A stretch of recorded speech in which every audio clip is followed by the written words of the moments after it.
Let me speak directly to the man lying awake at night, pacing across his room, replaying old conversations in his head. The man who keeps rewinding memories of her voice the way someone rewinds a worn-out cassette tape, hoping this time it will sound different, hoping this time he'll understand what went wrong. You know the moment I'm talking about. The silence after a message that never comes. The quiet that somehow hurts louder than anything she ever said. If you're listening right now, it's probably because something inside you has started to suspect the truth, not just about her, but about the role you've been playing in love. And if you never stop to examine that role, you'll keep living inside illusions that look like affection but slowly drain the life out of you. Long before any of us lived through this modern chaos of dating apps and endless messages, a philosopher named Kierkegaard tried to warn men about this trap. His voice was never loud. It wasn't the kind of message that goes viral or gets printed on motivational posters. His ideas were buried under layers of faith, irony, sorrow, and deep personal struggle, but the warning is still there. And strangely enough, it feels like it was written for men today. Kierkegaard was not some bitter cynic who hated women. In fact, the opposite is true. He loved a woman deeply. Her name was Regina Olsen. He was engaged to her. Their future looked certain. But then he did something that confused everyone around him. He left her. Not because he stopped loving her. Not because he desired someone else. He left because he realized that staying in the relationship was slowly transforming him into someone he could no longer recognize. The price of that love, he believed, was the loss of his own soul. And that's where our conversation really begins. Because most men today do the exact opposite. They stay. They stay even when something inside them is quietly breaking. They stay when their voice grows smaller. They stay when they begin reshaping themselves just to maintain the relationship. And they tell themselves this is maturity. They call it commitment. They call it love. But Kierkegaard saw something dangerous hidden inside that story. He once wrote a line that should shake every man who hears it. The greatest danger, that of losing oneself, can occur very quietly in the world, as if it were nothing at all. Think about that. Losing yourself doesn't always look dramatic. It rarely comes with explosions or arguments or betrayals. Sometimes it happens slowly, quietly, almost invisibly. And few places make that erosion happen faster than the presence of someone you deeply desire. Because when a beautiful woman enters your life, the temptation isn't just physical attraction. The real temptation is surrender. Not the obvious kind, the subtle kind. You start giving up pieces of your independence, one small compromise at a time. You cancel plans that matter to you. You soften opinions that might upset her. You reshape parts of your personality so that she feels more comfortable around you. And none of this feels like manipulation in the moment. In fact, it often feels noble. You tell yourself you're being patient. You tell yourself you're being loving. You tell yourself you're being a good man. But Kierkegaard would look at this situation and ask a much more uncomfortable question. Where did you go? Where did the man with his own direction disappear to? Because somewhere along the way, many men quietly turn their entire sense of purpose toward a single person. Instead of building their own path, they begin orbiting her world. And the tragedy is that this shift rarely comes from cruelty. Most women aren't plotting to control anyone. They don't need to. All they have to do is reward the sacrifices. A smile when you bend. Affection when you give more. Approval when you make yourself smaller for the relationship. Slowly, almost invisibly, you begin to believe that your value comes from what you're willing to give up. And once that belief takes root, something dangerous begins. You start confusing devotion with self-betrayal. Kierkegaard had a word for this internal collapse. He called it despair. But not the kind of despair most people imagine. Not dramatic sadness, not tears and heartbreak. He was talking about something far more subtle. The despair of not realizing you've lost yourself. He wrote something complex but incredibly revealing. The self in despair wants to be itself. But in isolation it does not want to be itself in relation to the power that created it. Put simply, what he meant was this. A man wants to be his own person, but instead of grounding his identity in something deeper purpose, faith, inner conviction, he hands that identity to another person's approval. And once that happens, everything changes. Now your sense of worth becomes fragile. You begin measuring yourself through her reactions. Her smiles become confirmation. Her silence becomes rejection. Her distance becomes proof that something must be wrong with you. And before long, you're shaping yourself like wet clay in her hands, hoping she'll look at you and say you're enough. But love cannot complete a man who has no stable sense of himself. That's the part nobody tells you. Because a man who builds his identity around someone else's attention will eventually feel hollow even inside the relationship he fought so hard to keep. Kierkegaard believed human life moves through 3 stages. The aesthetic stage, the ethical stage, and the religious stage. The first stage, the aesthetic, is where most people live. It's a life built around pleasure, attraction, romance, and emotional excitement. It's where love feels like a movie, where beauty and chemistry feel like destiny. And in the modern world, most men never move past this stage. They spend years chasing feelings instead of understanding themselves. Scrolling through endless faces, sending long good morning messages like daily rituals, apologizing for emotions they didn't even cause. Why? Because culture has trained them to believe their primary role is to keep a woman happy. Not to discover who they are, but to be chosen. And that mindset creates a quiet kind of misery. Kierkegaard once wrote, "The unhappy man is always absent from himself." Think about that line carefully. Absent from himself. It means the man has stopped living from his own center. He's emotionally relocated into someone else's life. And if you're honest with yourself, you might recognize this shift. Maybe there was a time when your path felt clear. You had ambition, focus, a sense of direction. But somewhere along the way, that clarity faded. Your emotional energy became tied to one person's attention. You began waiting for her affection the way a drought waits for rain, and whether you realize it or not, she can feel that change. Not because she's calculating or malicious, but because human instincts are sharp. A woman senses when a man revolves around her, and the moment she realizes you need her more than she needs you, the balance of power quietly shifts. At that point, you're no longer standing as a man with his own gravity. You become someone waiting to be chosen, a grown man, begging silently for approval. Kierkegaard understood this pain deeply. He once wrote a haunting line, "My sorrow is my castle," not because he enjoyed suffering, but because suffering forced him to confront the truth about himself. Instead of chasing comfort, he chased meaning. And meaning doesn't come from someone else's approval. It comes from standing firmly inside your own soul even when you're completely alone. So if you're truly listening right now, the first step is brutally simple. Admit that somewhere along the way, you lost yourself. Not just in her smile, not just in her body, but in the version of yourself you created just to keep her close. And maybe right now you're sitting with the aftermath. Maybe you're heartbroken, maybe you're bitter, maybe you just feel numb, but understand something important. The manipulation you experienced may not have come from cruelty. It often begins with your own willingness to trade pieces of yourself for affection. And the painful truth is this: no woman can truly respect the man who does that. Deep down, neither can you. Because eventually, every man reaches a moment where he realizes something that hurts more than rejection. The realization that he was never loved for who he truly was.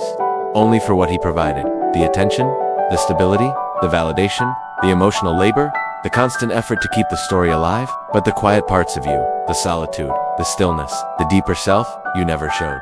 She never met that man because you never let him exist. And when she finally walked away, what you lost wasn't necessarily your soulmate. What you lost was the illusion you had mistaken for one.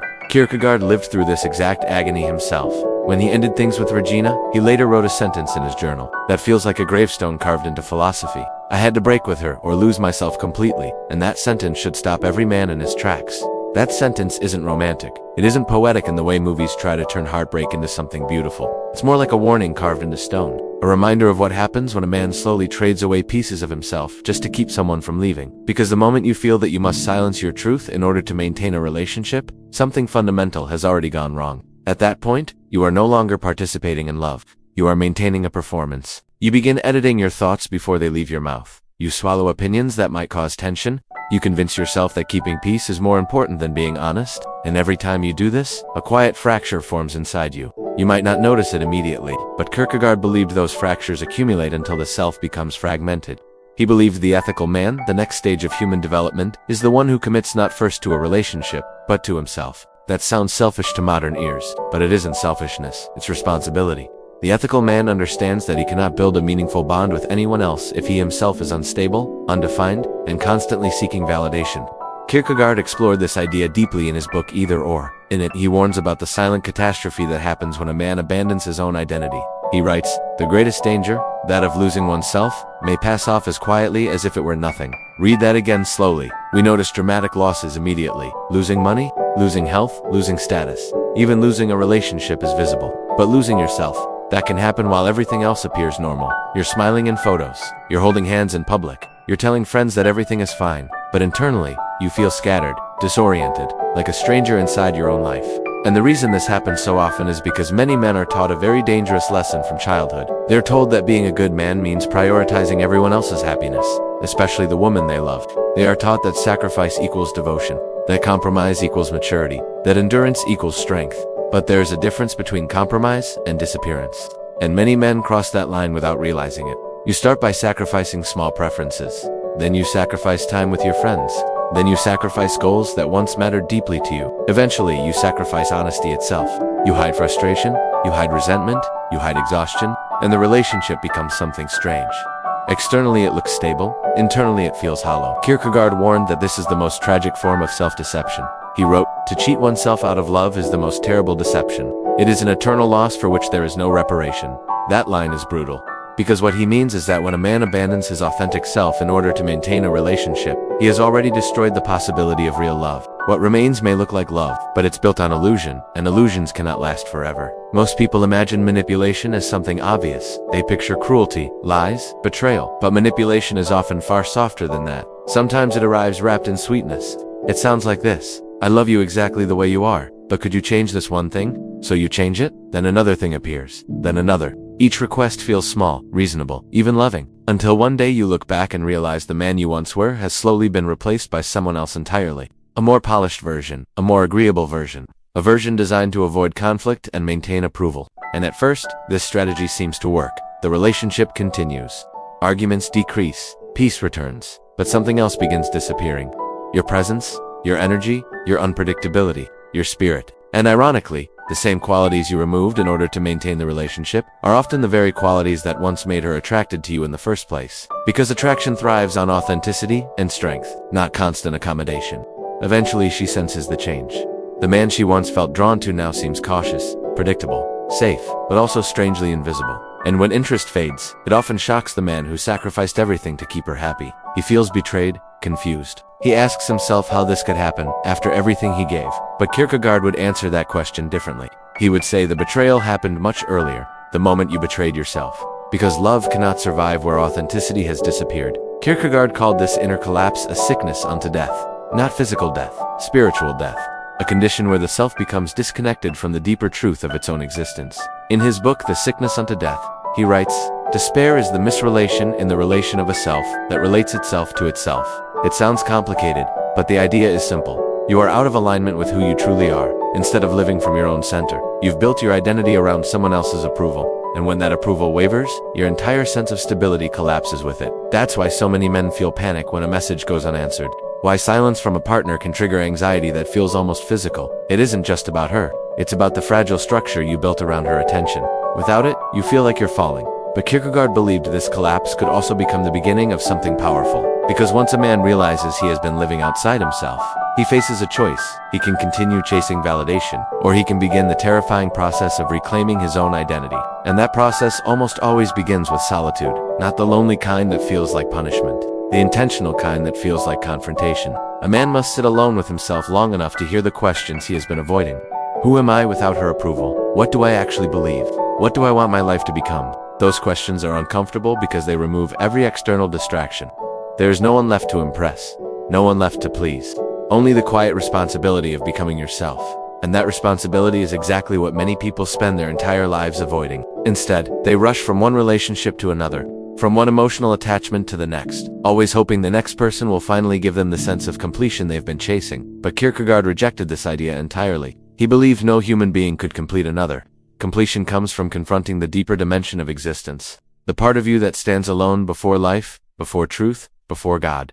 This realization leads to what he called the religious stage of life. Not necessarily religious in the institutional sense, but spiritual in the deepest sense of responsibility. The religious individual understands that their ultimate allegiance cannot belong to trends, approval, or romantic attachment. It must belong to something eternal, something internal, something that cannot be taken away simply because another person loses interest. So ask yourself something honestly. Why do you still kneel emotionally before someone whose affection comes and goes?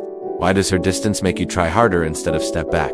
Why does the possibility of losing her feel like losing yourself? The truth is painful but simple, because somewhere along the way, you made her your meaning. And when meaning depends on another person, fear becomes inevitable. You fear upsetting her. You fear disappointing her. You fear losing her. And that fear quietly shapes your behavior. You become careful, strategic, hyper-aware of her moods. But love that is driven by fear is not love, it's dependency. Kierkegaard challenged romantic idealism in one of his most provocative statements. In Works of Love, he wrote, "Worldly love is self-love, cunningly disguised." In other words, much of what we call love is actually the desire to feel complete through someone else. You love the way she makes you feel about yourself. You love the role you play in the story of the relationship. But slowly you stop seeing her clearly, and even worse, you stop seeing yourself clearly. Look at the patterns that often emerge. You initiate most conversations. You apologize first even when you're not responsible. You plan the dates. You fix the emotional conflicts. You carry the weight of maintaining the connection. Meanwhile, she moves through the relationship with far less urgency, sometimes warm, sometimes distant, like unpredictable weather, and you tell yourself this imbalance is strength. But Kierkegaard warned that aesthetic love, the kind built on emotion and fantasy, often turns men into performers rather than partners. He once wrote, "He who loves aesthetically loves with the tongue, not with the heart," meaning the relationship becomes a theater. Words replace authenticity, gestures replace truth, and the man slowly transforms into someone who performs affection rather than living honestly. That performance is exhausting, because the more energy you invest in maintaining the role, the less space remains for your true self to exist. And the tragedy is that the more you give, the less visible you become. Not because she demanded everything, but because you feared that withholding anything might cause her to leave.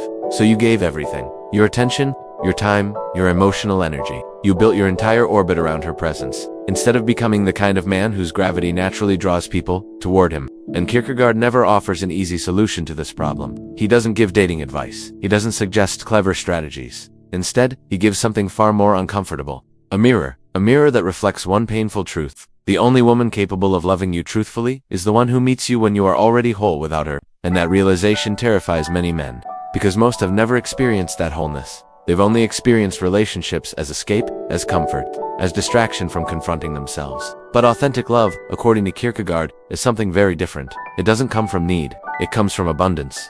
And that difference changes everything. Because the moment love comes from abundance instead of need, the entire dynamic shifts. You are no longer clinging. You are no longer performing. You are no longer measuring your worth through someone else's reactions. Instead, you stand in something much quieter and much stronger: self-possession.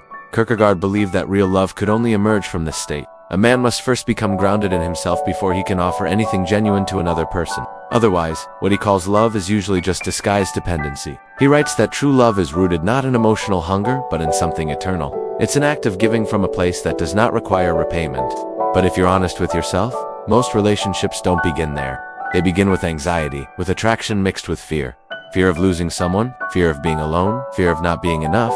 And fear, when left unchecked, quietly turns affection into submission. You begin adjusting your behavior to avoid triggering distance. You soften your opinions. You hesitate to express frustration. You start calculating every interaction. Suddenly, you are no longer living freely. You are negotiating constantly. And the more you negotiate your authenticity, the more your spirit begins shrinking to maintain peace. If you recognize yourself in that pattern, Kierkegaard would not tell you to fix the relationship first. He would tell you to confront yourself, because the deeper issue is in her behavior. It's the place you assigned her in your life.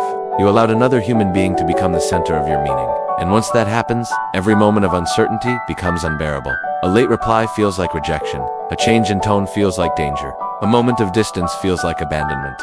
But Kierkegaard had a radically different interpretation of this anxiety. He believed anxiety wasn't simply a weakness. He believed it was the doorway to freedom. He once described anxiety as the dizziness of freedom. Think about that for a moment. The spinning sensation you feel when your relationship feels unstable, when you imagine life without her, when the future suddenly becomes uncertain, that feeling is not only fear, it is possibility.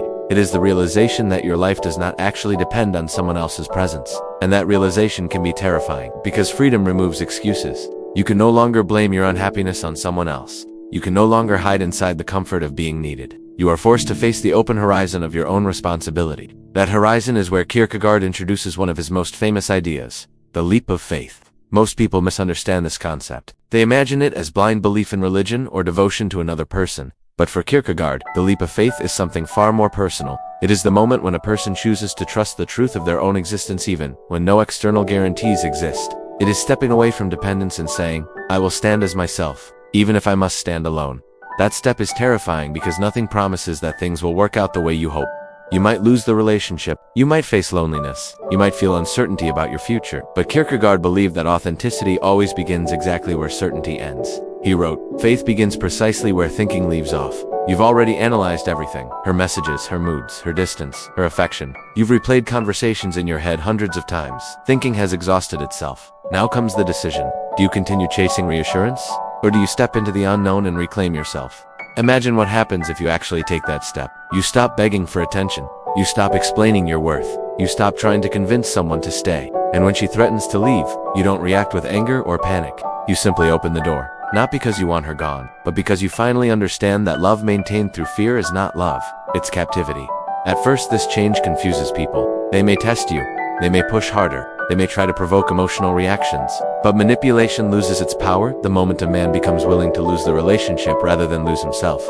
And Kierkegaard had a name for the man who reaches this point. He called him the Knight of Faith. Not a superhero, not someone perfect, just an ordinary man who has made one extraordinary decision to live truthfully before God, rather than perform for society. From the outside, the Knight of Faith appears normal. He goes to work, he talks with friends, he lives an ordinary life. But internally something profound has changed. He no longer fears solitude, he no longer depends on approval. He has accepted uncertainty and still chosen to move forward.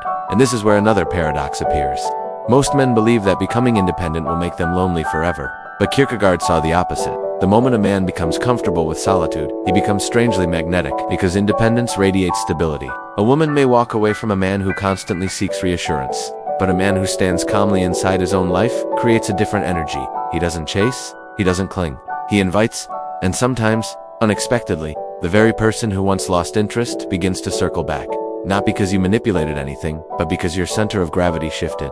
However, this is where many men make another mistake. They reclaim their independence only as a strategy to win someone back. Kierkegaard would say that approach misses the entire point. The purpose of reclaiming yourself is not to attract someone, it is to become someone. Someone who can love freely rather than desperately. Someone who can share life rather than depend on it. Someone who offers presence instead of performance.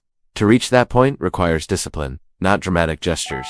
Quiet practices. Wake early and sit in silence long enough to hear your own thoughts. Write honestly about the patterns you've repeated in relationships. Train your body not to impress anyone, but to reconnect with your instincts. Read philosophy that challenges your assumptions. Reflect on your past, not to regret it, but to understand it. Kierkegaard once wrote something that perfectly captures this process. Life can only be understood backwards, but it must be lived forwards. Look back at the relationships that shaped you. See clearly where you compromised too much, where you avoided truth, where you abandoned yourself. Then take that understanding and move forward differently. Resolve something simple but powerful. No person's affection will ever outrank your commitment to becoming who you are meant to be. And when love eventually appears again, and it will, you receive it differently. You welcome it, but you do not depend on it. You share your life, but you do not surrender your backbone. You adore without addiction. You cherish without chains. And that kind of love cannot be manipulated, because manipulation feeds on the fear of loss. When that fear disappears, the game ends. Now you stand at a crossroads where many men turn back, not because they lack intelligence, but because freedom demands courage. Freedom requires releasing the comforting stories you once believed. The story that a woman must complete you. The story that sacrifice automatically equals love. The story that being needed makes you valuable. Kierkegaard believed the most sacred task of a human life was something much deeper, to become a self. Not the version society expects, not the version someone else prefers, but the authentic self that stands honestly before existence itself. He described the self as a relation that relates itself to itself. In simpler terms, a man must learn how to stand within his own identity rather than borrow one from the reactions of others. Because if your sense of manhood depends entirely on whether someone smiles when you walk into a room, then your foundation is fragile. The moment she looks away, your confidence collapses. But a man who has faced solitude, anxiety, and truth becomes something different. He remains himself whether he is admired or ignored, whether he is loved or left. His light comes from within. Look back now at the younger version of yourself, the one who sent long messages explaining his feelings, the one who tolerated disrespect just to avoid being alone, the one who believed that intimacy with someone else would finally fix the emptiness he felt. You don't need to hate that version of yourself, but you must outgrow him. Kierkegaard would say that transformation requires letting old identities die, not violently, but decisively, because you cannot become whole while still clinging to the version of yourself that was shaped by desperation rather than truth. And here's the final realization that many men resist. No woman can save you, even if she wants to, even if she genuinely cares. Because the moment you make another person the source of your meaning, you place a burden on them that no human being can carry forever. Eventually, they feel the weight. Eventually, they step away. Not always out of cruelty, but out of exhaustion. What they truly desire is a man who can walk beside them, not lean on them. A man who desires their presence but does not depend on it. A man who could walk away if necessary, not because he doesn't care, but because he refuses to disappear. You've probably heard people talk about the one that got away, but there is another version of that story. Sometimes the most important moment in a man's life is when he becomes the one who walks away. Not from bitterness, not from pride, but from devotion to something greater than romantic approval. Devotion to his own unfolding. And when a man lives like this, something fascinating happens. Women stop seeing him as someone to manage. They start sensing him as a force. The dynamic changes. Manipulation stops working. Not because he learned tricks or strategies, but because he no longer needs anything that manipulation once controlled. He has become his own center. So walk forward now, not backward. Let the memories exist without chasing them. Let silence stretch without filling it. Let the discomfort deepen instead of numbing it. That discomfort is not your enemy. It is the process of your soul reassembling itself. Kierkegaard once wrote, "Face the facts of being what you are, for that is what changes what you are." You were never meant to become someone's puppet. You were never meant to live as someone's emotional caretaker. You were never meant to spend your life begging to be chosen. You were meant to become something much stronger. A man who stands. A man who burns with purpose. A man who loves deeply but never disappears. And if this message stirred something inside you, if it stripped away illusions and reminded you of a truth you already felt, then don't keep it to yourself. Share it with the men who are still losing themselves in relationships. Because in a world that quietly trains men to disappear for love, someone has to remind them of what Kierkegaard warned long ago. Never lose yourself. Not for romance. Not for approval. Not for anything.